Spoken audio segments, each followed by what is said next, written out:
Tonight on CBC Vancouver News. Well, we didn't know that we might miss our flight because of Boxing Day shoppers. How frenzied bargain hunters caused frustration for travelers at YVR. Also, the first thing I did when I came in here was had a shower, and it was 2 hours long. After years on the streets in Vancouver, Red finally finds a home. And they put me into hockey, and now I'm using the game to give back. the gift of belonging this holiday season and a crash course in Canada's game. This is CBC Vancouver News.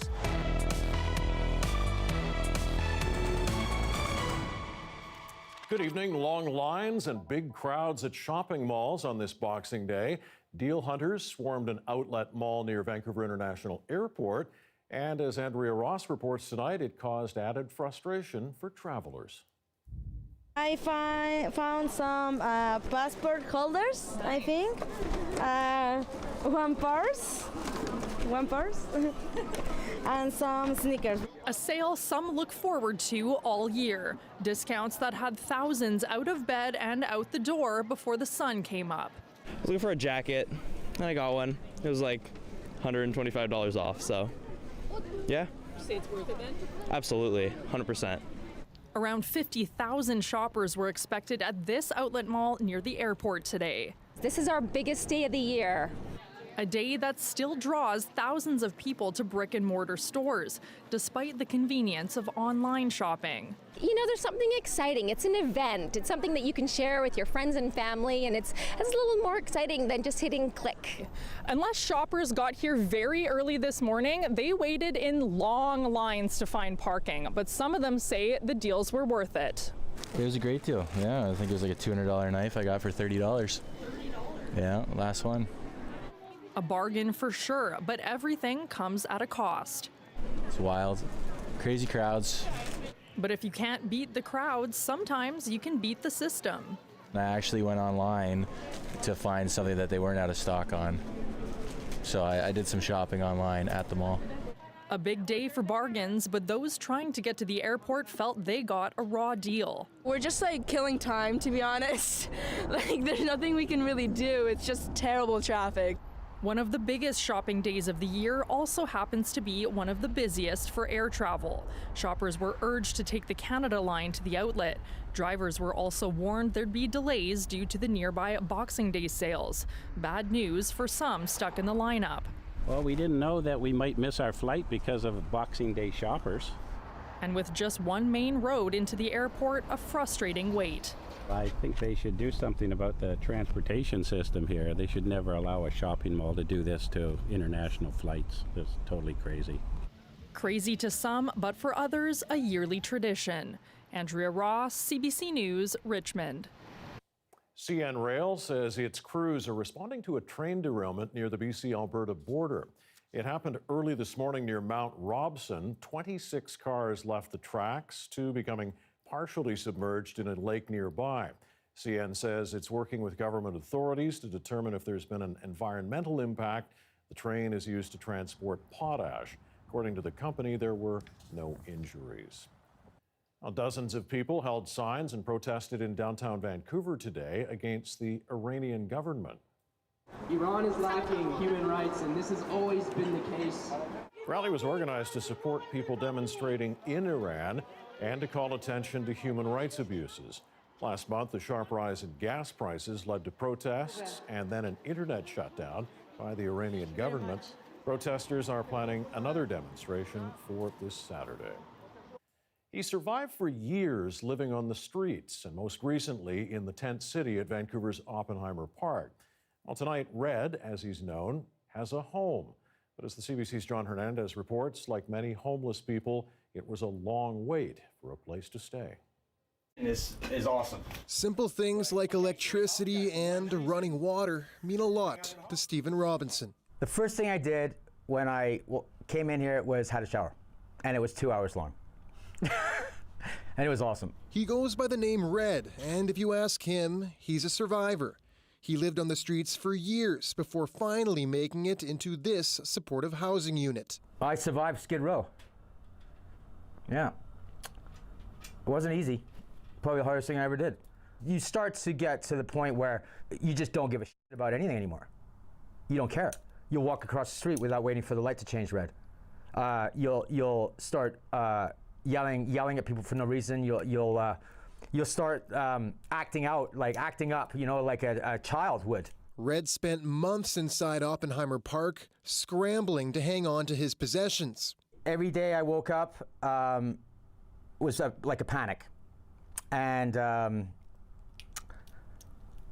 it's like war without the guns, without bombs going off. But it's the same kind of panic feeling because they're going to take all your stuff. So it might as well be a bomb going off. He was accepted into this unit 2 months ago.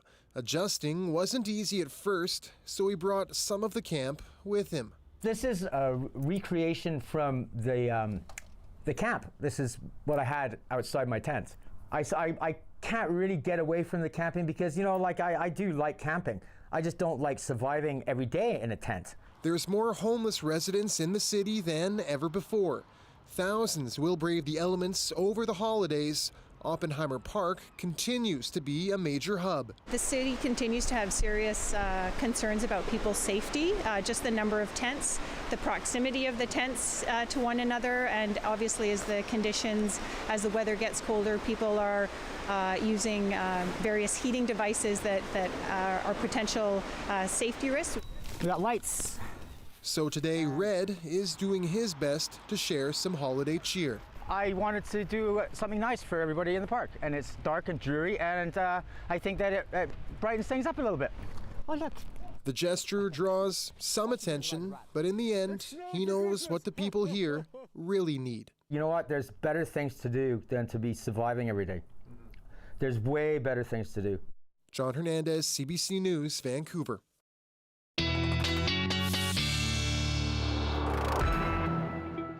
Meteorologist Brett Soderholm here. First check of the forecast. Boxing Day night and the possibility, the threat of some flurries in some parts? It is a very real threat. I mean, I know so many people were wishing for a white Christmas, and I really wish I could have provided that for you, but how does a white Boxing Day sound? Instead, there is really the chance for some of the higher elevation regions of Metro Vancouver to be getting a few wet flurries tonight, or maybe even some accumulating snow. It's not going to be for everyone, but it's certainly seeing that we've got a lot of cold air in place, and with this moisture coming on shore, that is the recipe, the perfect recipe, in fact, for snow. Temperatures on the down. We're going down to about 4, maybe 3, maybe even 2 degrees for the next little while. But check this out. This is that special weather statement issued for the snow that I was just talking about. When I come back, I'll be able to give you a full forecast on what we can be expecting. All right, we'll look forward to that. Thanks, Brett. You're welcome. BC Liberal leader Andrew Wilkinson says the NDP government has failed when it comes to dealing with a lengthy forest industry strike on Vancouver Island. In a year-end interview with CBC News, the opposition leader says the 6-month labor dispute is crippling forestry-dependent coastal communities. Thinking back on the past year, can you specify one thing that's really held the NDP government's feet to the fire? A couple of things come to mind. The first is the ICBC rates, which they were pretending were going to be okay and everybody's going to be all right and half of people have lower rates. In fact, we've been collecting the stories from people like a single mom in Cranbrook and her 22-year-old daughter whose lives have been permanently changed because they have a $1,000 car, they were paying $1,500 in auto insurance, the daughter had 2 part-time jobs, went to the local college, which is way outside of town, and the premium changed from $1,500 to $5,300. They can't do it, they don't have the money. Those kinds of very human scale stories are very troubling. And I was in Quesnel about 3 weeks ago and meeting with a bunch of people in the forest industry, and their lives are in ruin.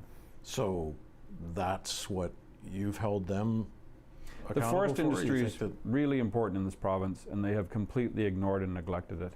And the issue about ICBC is something we have very, very firmly focused on because everybody cares about their insurance premiums. And we've said, you deserve a choice in auto insurance rather than being forced to pay whatever David Eby decides should be your premiums. Let's talk about you for a second. How do you respond to people out there and perhaps within the party who question your leadership? Well, this is normal for opposition leaders. I remember being with Gordon Campbell in the year 2000 when people are grumbling that maybe he should go and he was no good and he was going to lose, and he won 77-2. Most of us remember the television interviews with people on Robson Street the week before the last election with a photo of John Horgan. People were saying, I don't know, is he a hockey player? I don't know who this guy is. Maybe he's a business person. They had no clue who John Horgan was.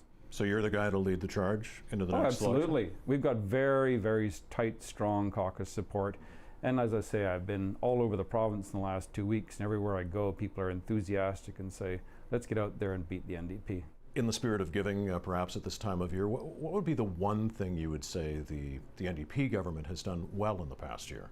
Well, the one thing that they picked up on in September was to kick Ginny Sims out of cabinet because she's under criminal investigation.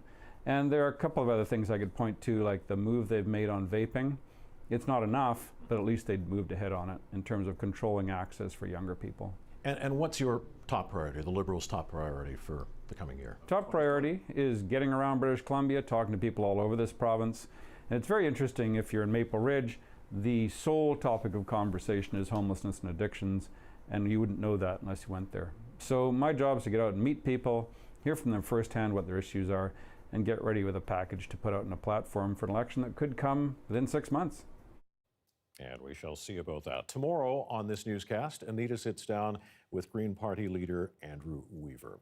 Well, other than shopping, there's another annual Boxing Day tradition. The World Junior Hockey Championships got underway today in the Czech Republic, and this year Team Canada is looking for some redemption.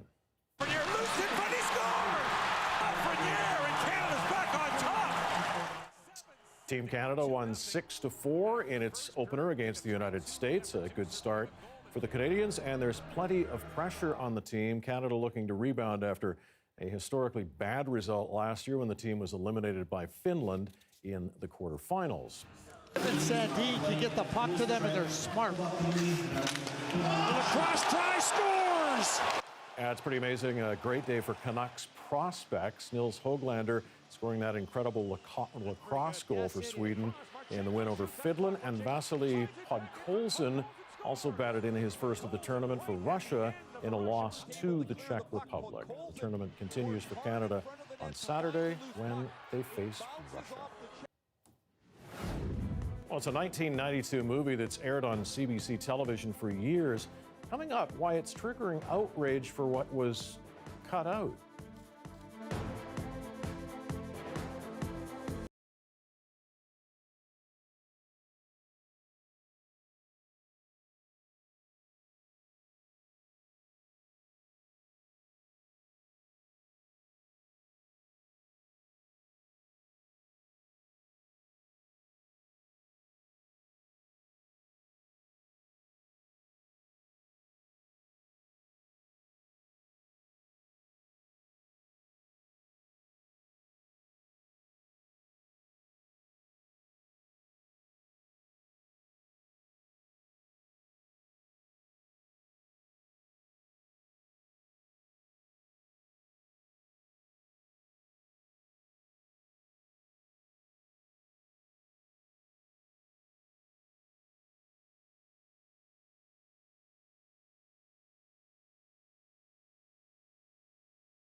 The CBC turned up in the U.S. president's Twitter feed tonight, all because a 1992 film the network has been airing for years has an edit that cuts him out of it. Jacqueline Hansen shows us how just about anything now on either side of the border can get political, especially when it involves Donald Trump. For some, including his fictional family, it's not Christmas without Kevin McAllister. Excuse me, where's the lobby? Down the hall and to the left. Thanks. That 8-second appearance by Donald Trump is tradition for him, too. A lot of people mention it every year, especially around Christmas. But you wouldn't have seen that moment if you'd watched Home Alone 2 on CBC. It was cut, and the edit was picked up by news outlets everywhere, from mainstream to the far-right Breitbart. Even Donald Trump's son tweeted about it, calling the move pathetic. Both sides have an opportunity to read something into this that perhaps isn't there. And that, I think, in a lot of ways speaks to the politics of the moment, where sometimes facts don't necessarily matter. That's right. Fox News accused the Canadian broadcaster of trying to write Trump out of pop culture history. But how bad is your Trump derangement syndrome for you to cut that out of a happy movie? The president also tweeted tonight, blaming the edit on the prime minister not liking his stance on NATO or trade, and joking that the movie will never be the same. But trimming the Christmas classic wasn't a political move, according to CBC. It cut 8 minutes to fit commercial breaks. The broadcaster said in a statement, these edits were done in 2014, before Mr. Trump was elected president. To introduce... The president built his brand in pop culture, always playing himself, with a long list of cameos from Fresh Prince of Bel-Air. It's the Donald! Oh my God! To the Little Rascals. Waldo, you're the best son money can buy. That past has created uncharted territory for broadcasters who, after today, face a difficult and political decision. Now, if they put it back in, it's going to look like, okay, they're just bowing to whatever anybody is tweeting out there. And then they're going to make the other half of the population mad. With a presidential election between now and next holiday season, whatever happens at the White House, the broadcasters may still be in a no-win situation. Jacqueline Hansen, CBC News, Washington. To the Philippines now, where at least 28 people have died after a powerful typhoon left a trail of devastation through the center of that country. Tonight, Global Affairs says there are no reports of any Canadians among the dead. Still, as Olivia Stefanovich reports, many in the large Filipino community here in Canada are anxiously watching and waiting for news back home. So this is their family here? Yeah, their family, my sister, my cousin. Grace Pradiga pauses over photos of her relatives. Back home, now facing uncertainty. I'm so sad about it. Pradiga hasn't heard from her family since Typhoon Vancouver made landfall on Tuesday night and carved a deadly path through coastal towns throughout Christmas Day. Wind gusts of up to 150 kilometers per hour uprooted holiday celebrations, knocking out power in some provinces, toppling trees, and flooding homes. Officials say more than 58,000 people fled in anticipation of Vancouver's rage. 15,000 others were stranded at ports when ferry services were suspended. Typhoons hit every year at this time in the South Pacific. This one struck close to the regions hit by the 2013 Typhoon Haiyan, one of the most powerful tropical cyclones ever recorded. The Philippines is a predominantly Catholic country. Pope Francis invited the faithful to join him in prayer today for the victims, saying he joins them in the pain. Back in Canada, members of the Filipino community share a meal and share thoughts of the devastation. I'm hoping that they would be fine and they could pass this calamity that comes to the Philippines. A hope she'll grip tightly until word finally comes. Olivia Stefanovich, CBC News, Toronto. Getting the gift of belonging this holiday season and getting a crash course in Canada's game. That's next.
Brett is back.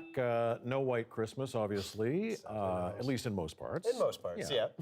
And now it's Boxing Day. And now, maybe just a bit delayed, there might be a little bit of that snow falling later on tonight. So if you're super keen, maybe go out 11, midnight. Have a look. Have a look, yeah. You know the traditional spots, right? Like parts of Coquitlam, Burnaby, SFU. Exactly. I'm going to get all into that right now, but you want to see a time lapse from this morning. What you're going to notice is that, first of all, it wasn't really raining that much. Certainly, we had a little bit of cloud cover to be dealing with, but certainly, BC Place looking nice and lit up there. Lots of beautiful colors. And I think that set us up well for the day. But I did want to revisit. This is our special weather statement. So you can see pretty well everyone here into the lower mainland at the risk for some snow tonight. It's not going to be sticking around, though. If you do see it, it is likely going to be melting by tomorrow. But here's the breakdown of what you can be expecting. So by about 11 or about midnight tonight, places like Burnaby over toward Coquitlam, SFU, and over toward Maple Ridge, these are going to be the hot spots. Even Mission might be able to get a little bit of some of that wet snow. Places like Abbotsford and farther south are going to certainly be sticking more so into the rain. But by tomorrow, we're going to just be dealing with a lot of cloud cover throughout the day. Temperatures are going to be very close to seasonal, and then precipitation will be coming back in full force by Friday night, getting into Saturday. So there's a little bit of a break there. There is, of course, almost as is tradition here in Vancouver, rain in the forecast for the weekend, including on Saturday. We've got a fairly significant system that's going to be going across the province throughout that whole time, and that means that, yes, even Sunday is looking a little bit soggy at this point. Now, in terms of our freezing levels, they're going to be rising over the next few days, so not certainly the greatest news for the North Shore Mountains, but there are going to be a few flurries falling for the next little while, and temperatures, as I mentioned, for the next few days, not really anything to complain about. Still well on the positive side here, pretty close to normal, 6 to 7 degrees or so, and definitely still feeling really uncertain about how next week is going to go. So it's anybody's game at this point, but we're still fairly far off into the future, I'd say. All right, we'll keep an eye on that. We showed some highlights from the World Juniors earlier. Team Canada beating the U.S. 6-4. There we go. Game #1. a big event at this time of year, of Absolutely. course. So millions of Canadians are going to be tuning in to watch the Juniors over the next couple of weeks. Hockey, undeniably a passion in our country. However, for newcomers, there isn't always a clear path to learning to play the game. Yeah, that's a really good point, but thanks to a remarkable program, there are now hundreds of children that are getting the gift of belonging this Christmas. And CBC's Katie Nicholson shares the story of the man behind it. The path to becoming Canadian can be a little slippery. But these kids are getting a helping hand. And a crash course on how to play Canada's game. All in the name of helping new Canadians develop a better sense of belonging. Moazine Hisham started Hockey for Youth 4 years ago. My parents came to Canada in 1972 from Uganda, and I was born in Vancouver. I was given my first set of hockey equipment by our neighbor who still lives across the street from my mom.